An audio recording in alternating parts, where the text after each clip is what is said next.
Bismillahirrahmanirrahim. Assalamualaikum warahmatullahi wabarakatuh. Perkenalkan, kami dari kelompok 5 PGSD 3C dengan mata kuliah Pendidikan Inklusi. Di sini kami akan memaparkan suatu pematerian yang berjudul autis. Anggota kelompoknya yaitu terdiri dari 3 orang, saya sendiri Alifa Isama Rashid dengan NIM 1905537 dan nomor absen 16. Yang kedua ada Siti Deti Nurhamidah dengan NIM 1905782 dengan nomor absen 18. Yang ketiga ada Rita Nurjana dengan NIM 1905919 dengan nomor absen 32. Baik, langsung saja pematerian yang pertama akan dipaparkan oleh saya sendiri.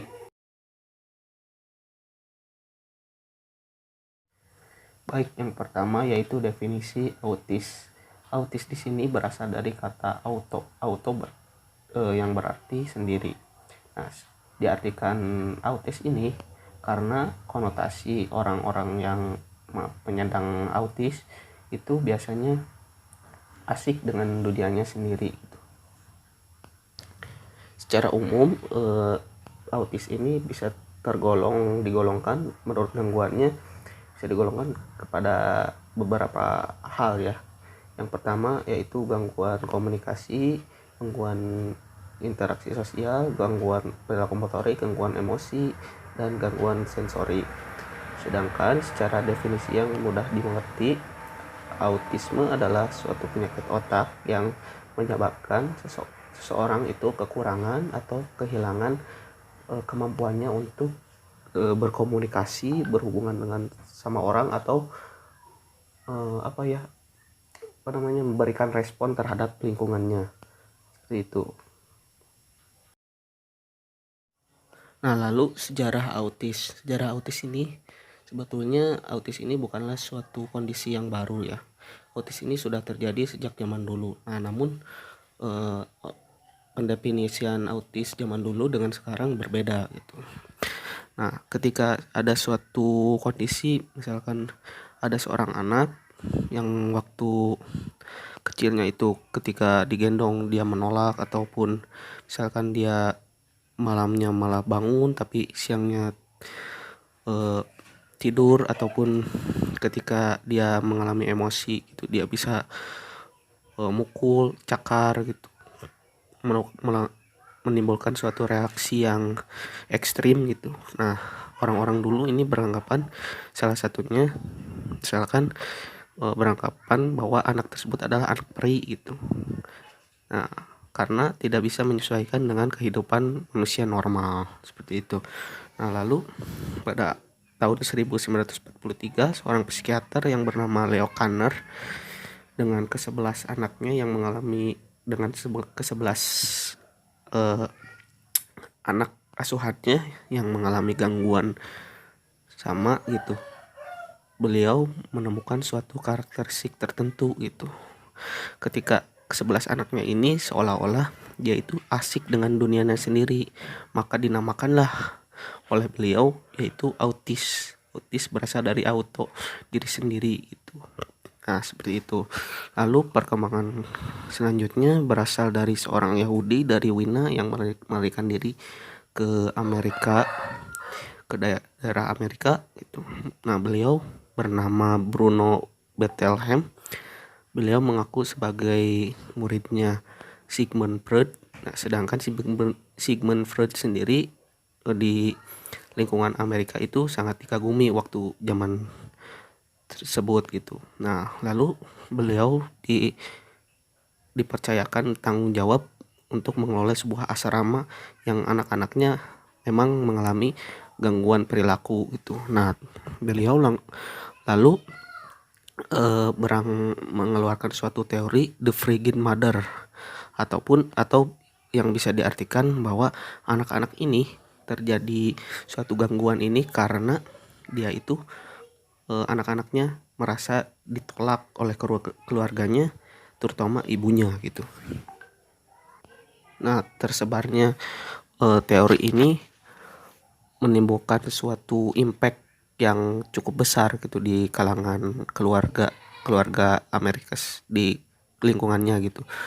terutama ibunya gitu. Banyak dilakukan terutama bimbingan-bimbingan konseling keluarga gitu. Ibunya jadi stres karena menemukan suatu anaknya dengan kondisi demikian, maka ibunya beranggapan bahwa eh, ini merupakan kesalahan dia gitu sebagai ibu yang tidak melakukan tugas-tugas ibunya secara benar gitu, seperti itu.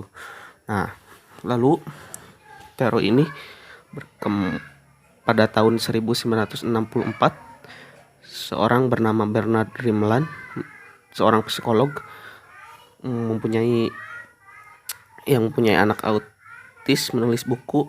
Nah, menemukan suatu penemuan di mana pada anak-anak autis ini terjadi gangguan susunan syaraf pusat gitu, susunan syaraf pusat. Nah, teori ini juga artinya menolak teori yang sebelumnya gitu, yang beranggapan bahwa autis ini berasal dari suatu kondisi yang anak-anak salah didik ataupun salah setting gitu, setting sosial. Nah, seperti itu. Lalu perkembangan yang selanjutnya pada tahun 1990 seorang peneliti bernama Margaret Bauman dan Eric Korsen menemukan suatu kelainan neuroanatomi pada penyandang autis. Nah, seperti itu. Nah, lalu beliau juga menemukan suatu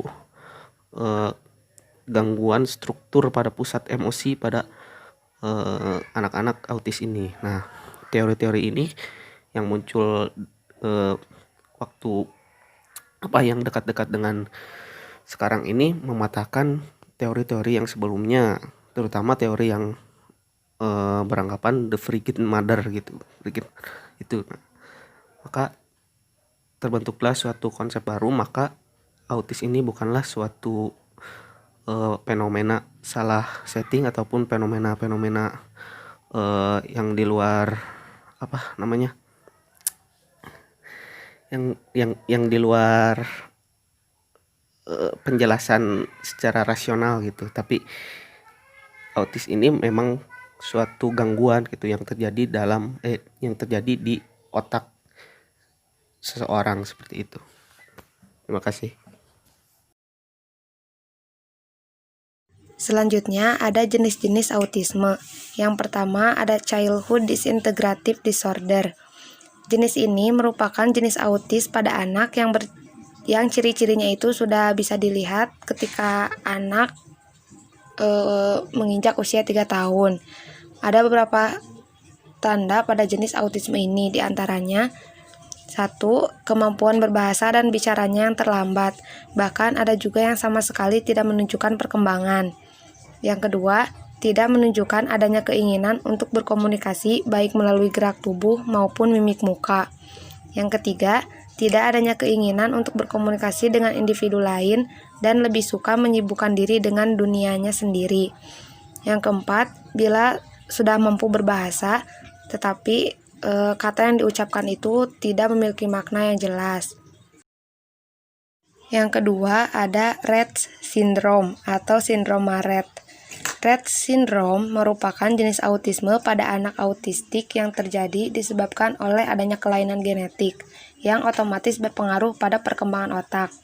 Gangguan perkembangan ini hanya dialami oleh anak wanita saja. Tak sedikit anak dengan sindrom Rett ini pada awal tumbuh kembangnya terjadi secara normal, tetapi kemudian perkembangannya mengalami hambatan atau bahkan kemunduran ketika usianya mencapai 18 bulan.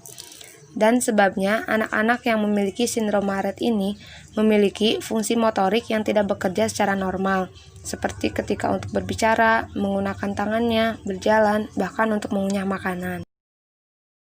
Yang ketiga ada pervasive developmental disorder not otherwise specified atau sering disebut dengan PDD-NOS.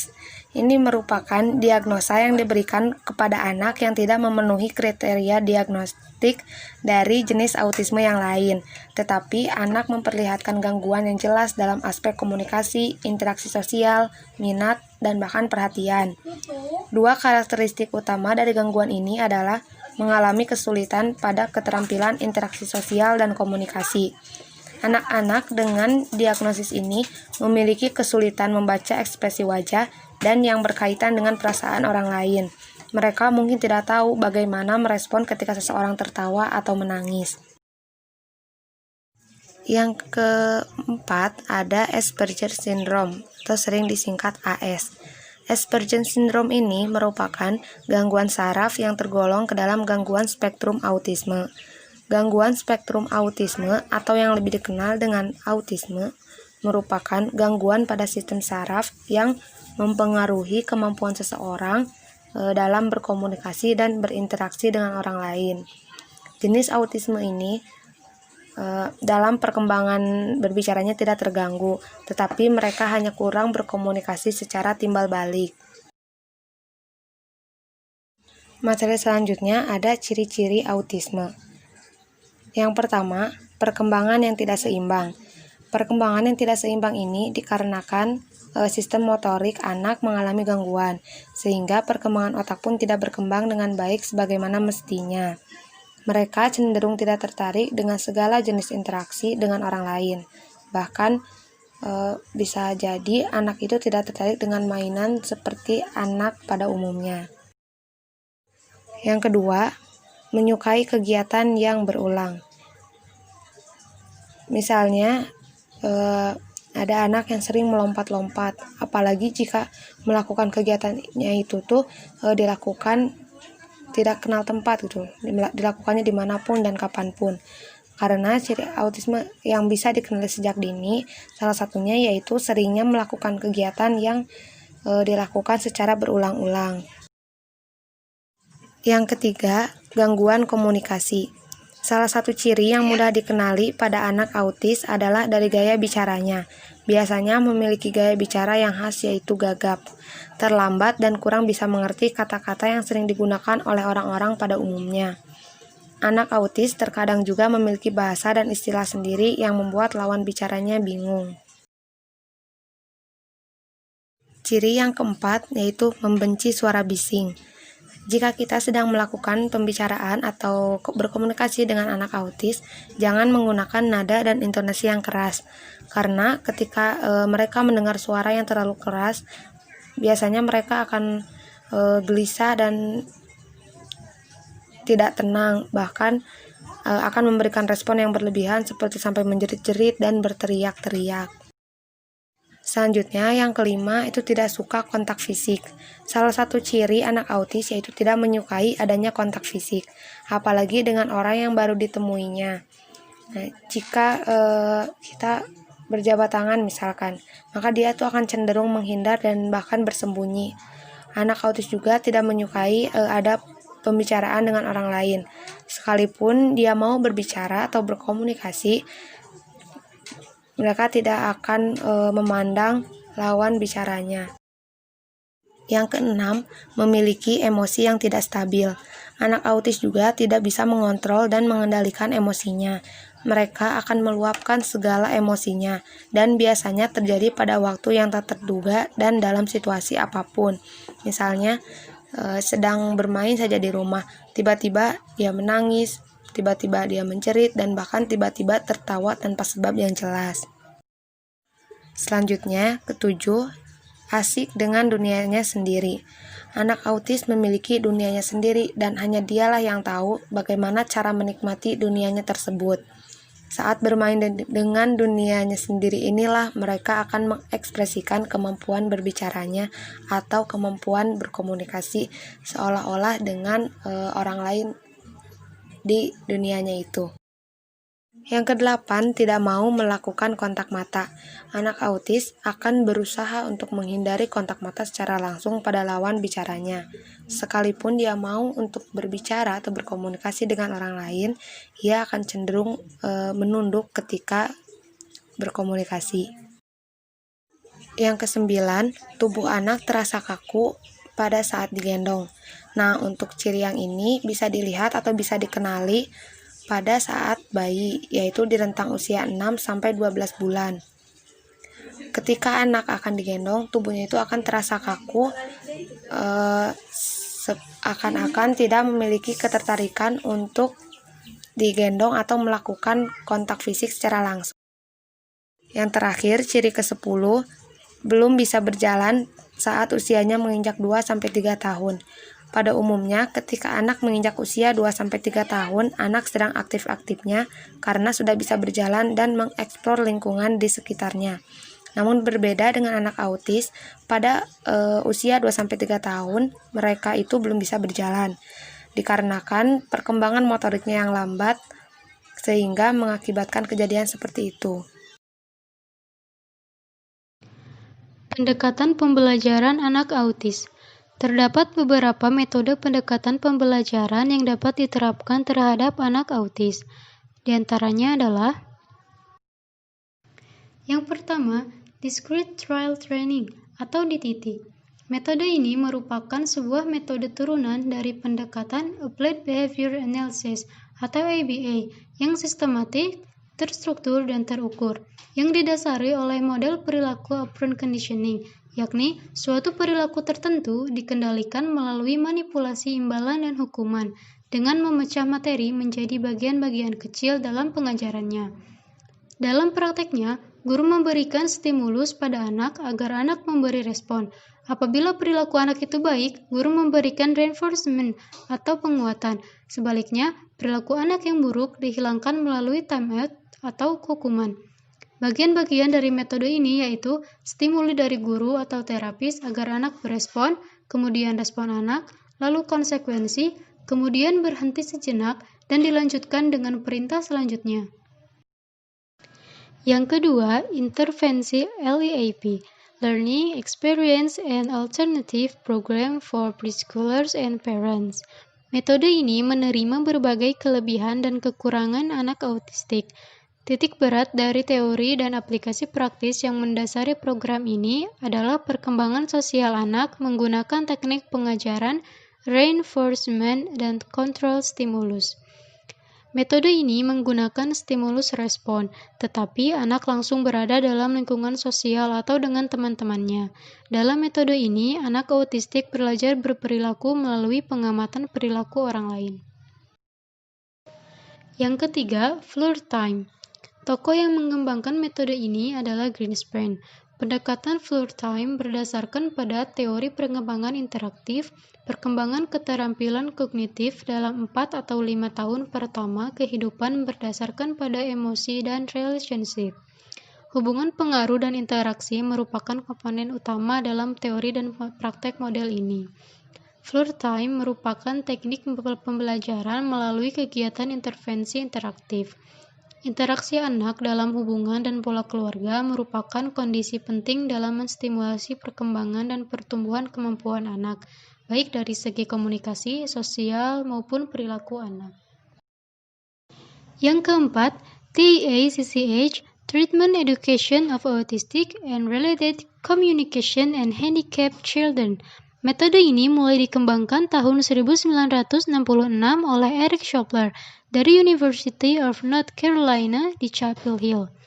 Metode ini menyediakan pelayanan yang berkesinambungan untuk individu, keluarga, dan lembaga pelayanan untuk anak autistik. Penanganan dalam program ini termasuk diagnosa, terapi, konsultasi, kerjasama dengan masyarakat sekitar, tunjangan hidup dan tenaga kerja, serta berbagai pelayanan lainnya untuk memenuhi kebutuhan keluarga yang spesifik, yaitu bagi anak maupun orang tua. Metode ini merupakan pembelajaran bagi anak dengan memperhatikan seluruh aspek layanan untuk pengembangan komunikasi anak. Pembelajaran integratif pada anak autis. Yang pertama, mengintegrasikan anak autisme dengan anak normal sepenuhnya. Yang kedua, mengintegrasikan pendidikan anak autisme dengan pendidikan pada umumnya. Yang ketiga, mengintegrasikan dan mengoptimalkan perkembangan kognisi, emosi, jasmani, dan intuisi pada autisme. Yang keempat, mengintegrasikan apa yang dipelajari di sekolah dengan tugas masa depan atau yang akan datang. Dan yang kelima, mengintegrasikan manusia sebagai makhluk individual sekaligus makhluk sosial. Cukup sekian presentasi atau pemaparan materi yang dari kelompok kami. Mohon maaf bila ada kesalahan. Wassalamualaikum warahmatullahi wabarakatuh.